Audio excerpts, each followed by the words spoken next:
Welcome to my YouTube channel. Social സയൻസിൽ SSLC പരീക്ഷയിൽ ചോദിക്കാൻ പറ്റുന്ന ഏറ്റവും ഇമ്പോർട്ടൻ്റ് ആയിട്ടുള്ള മറ്റൊരു ചോദ്യമാണ് നെപ്പോളിയൻ്റെ ഭരണപരിഷ്കാരങ്ങളെപ്പറ്റി. അതിനെപ്പറ്റി നമുക്കൊന്ന് നോക്കാം. ഒരു 4 മാർക്കിന് ഈ ഒരു കാര്യം ചോദിക്കാനായിട്ട് സാധ്യതയുണ്ട്. ഫ്രാൻസിൻ്റെ കിരീടം അഴുക്കുചാലിൽ കിടക്കുന്നത് ഞാൻ കണ്ടു. ഞാനത് വാളുകൊണ്ടെടുത്ത് വൃത്തിയാക്കി എൻ്റെ തലയിൽ തന്നെ വെച്ചു. ഇതാരുടെ ഡയലോഗാണ്? നെപ്പോളിയൻ ബോണപ്പാർട്ടിൻ്റെ ഡയലോഗാണ്.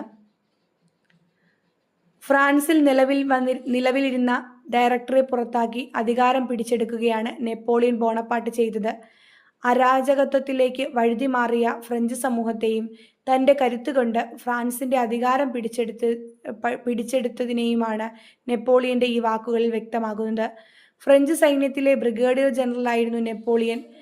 ഡയറക്ടറിക്കു പകരം 3 കോൺസൽമാർ അടങ്ങുന്ന ഒരു പുതിയ ഭരണ സംവിധാനം നെപ്പോളിയൻ സ്ഥാപിച്ചു. ഇതിൻ്റെ 1ാം കോൺസൽ നെപ്പോളിയൻ തന്നെയായിരുന്നു. താമസിയാതെ നെപ്പോളിയൻ ഫ്രാൻസിൻ്റെ ചക്രവർത്തിയായി സ്വയം അധികാരമേറ്റു. തുടർന്ന് അദ്ദേഹം ഫ്രാൻസിൽ നടപ്പിലാക്കിയ ഭരണപരിഷ്കാരങ്ങൾ നമുക്ക് നോക്കാം.